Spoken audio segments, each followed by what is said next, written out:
Jaksa menghadirkan 12 saksi dalam kelanjutan kasus dugaan korupsi timah suami Sandra Dewi Harvey Muiz. Sandra Dewi hadir dalam persidangan dan memberi penjelasan mengenai harta yang dimiliki serta sejumlah barang yang disita Kejaksaan Agung. Untuk mengetahui perkembangan kasus ini dan menganalisisnya lebih lanjut, kita akan bahas bersama pakar hukum TPPU Yenti Garnasi. Bu Yenti, selamat sore, apa kabar Bu? Tampaknya masih belum dibuka audionya Ibu, mohon maaf, belum bisa terdengar suaranya. Selamat sore. Oke, terdengar sekarang Bu. Oke. Saya baik, ya. Ya. Begini, diakui bahwa seluruh harta yang dimiliki yang disita oleh pihak kejaksaan itu adalah seluruhnya hasil jeripayahnya sendiri. Apakah ini bisa diartikan bahwa dakwaan jaksa ini sudah dipatahkan? Oh, itu kan namanya pembelaan, ya boleh saja menyampaikan, dimintain keterangan kan, ini saksinya kan. Tapi kan ada bukti kan, sebelum dia jaksa membuat dakwaan kan sudah ada bukti-bukti kuat lah sampai seperti ini. Misalnya berkaitan dengan tadi disampaikan ya bahwa itu adalah uang yang dipinjamkan kemudian diminta kembali kan gitu ya. Nah itu kan saya berkali-kali datang ke pengadilan itu biasanya ya modusnya seperti itu, bahwa kenapa ada uang yang dikeluarkan kepada ini atau disumbangkan, dia mengatakan bahwa itu bukan terkait dengan TPPU, tapi adalah itu uang yang saya pinjamkan kemudian dikembalikan. Itu tentu penegak hukum akan mendalami lah gitu ya. Itu akan didalami karena sampai dengan sudah jadi surat dakwaan itu tidak mungkin kalau asal-asalan lah ya dari Kejaksaan Agung ini. Oke, dari keterangan saksi yang dihadirkan terakhir kali itu 12 orang, Anda menangkapnya sudahkah ada gambaran utuh dari aliran dana ini larinya kemana, Bu? Oh iya, kan ada paling tidak kan dari Harvey sendiri kan 420 M ya kan.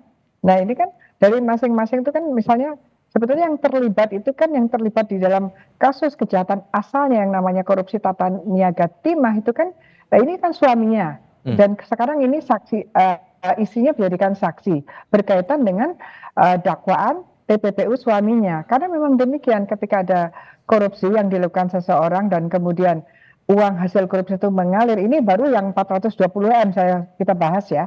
Belum semuanya kan 300 triliun tuh kan. Itu kan harus di mana-mana harus dilihat ya. Itu harus ditelusuri. Nah, ini kan baru dari yang 420 M dari Harvey Muiz ini yang diperiksa adalah istrinya, dan kemudian tadi disebutkan bahwa ada satu indikasi ya, ada hadiah Natal gitu ya, dan hadiah Natal itu baru sekali diberikan. Artinya ini sesuatu yang suspicious, yang unusual, yang tidak biasa. Kan tidak biasanya tiap tahun gitu kan, kalau biasa malah tidak curiga. Ini kan tidak biasa dan angkanya 200 juta. Ini justru pintu masuk TPPU gitu, karena dia menyatakan bahwa ini baru sekali ini. Justru kalau sekali kan harus hati-hati, hadiah Natal 200 gitu, 200 juta kan. Nah itu aliran-aliran ini baru dari satu terdakwa yang dari 21 terdakwa kan, tersangka sudah terdakwa semua ya, 21 orang. Dari satu orang saja yang dihadirkan adalah 21 orang, termasuk beberapa saksi juga terdakwa di tempat lain, karena jaksa memisah-misah, ini berkasnya dipisahkan. Ada berkas tersendiri, misalnya siapa tuh, Helena Lim itu juga sebagai saksi, padahal Helena Lim juga adalah terdakwa di kasus ini juga, dan nanti ada saksinya. Karena ini terlalu besar ya, terlalu banyak. Ini adalah 300 triliun korupsi tata niaga timah, ini adalah korupsi terbesar di Indonesia. Ya, jadi kita betul-betul harus cari 300 triliun itu kemana saja. Tapi di sisi lainnya, kalau dari keterangan Sandra Dewi tadi di sidang, Bu, bahwa dia mengakui seluruh harta yang disita itu adalah harta dari jeripayah pribadinya, itu harta miliknya, apakah bisa serta-merta itu dikembalikan dari pihak kejaksaan kepada Sandra Dewi kembali? Tidak kan, itu kan nanti kan harus dilihat lagi ya. Ini kan sudah kalau dia keberatan atas penyitaan, itu kan harusnya dia pra-peradilan. Ini kan sudah masuk ke pengadilan utamanya gitu ya, pengadilan perkara pokok. Sekarang ini nggak bisa dong. Nanti dikembalikan, nanti kalau berdasarkan putusan pengadilan ini sudah ranahnya hakim. Jadi hakim nanti ketika sudah sampai di putusan baru menyatakan bahwa ini adalah betul, bahwa ini bukan harta kekayaan yang didapatkan dari harta suaminya yang berasal dari korupsi. Tapi kan tidak semudah itu kan, kita akan, karena memang begini, TPPU itu antara lain adalah mencari aliran dana. Hmm. Aliran dana orang yang terlibat korupsi.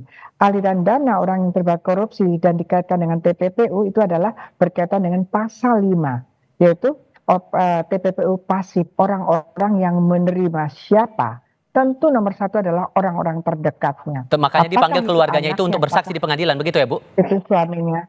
Oh iya, karena kan bukan hanya bersaksi begitu kan, saksi ini kan dikaitkan dengan bahwa ada bukti awal, ada bukti yang cukup bahwa ada aliran dana yang masuk kepada keluarganya, bukan sekedar saksi. Kalau di sini kan berkaitan dengan TPPU-nya gitu, dan berkaitan dengan keterangan lain ya, keterangan yang memperkuat. Tetapi nomor satu adalah berkaitan dengan TPPU-nya Harvey Muiz itu kan mengalirkan siapa yang menerima aliran. Yang mengalirkan pasal 3 TPPU, yang menerima orang-orang menerima itu pasal 5 adalah pasif. Ini kemungkinan orang-orang yang tidak terlibat korupsi tetapi pada mereka ada uang hasil korupsi. Dan penegak hukum harus kejar itu. Oke.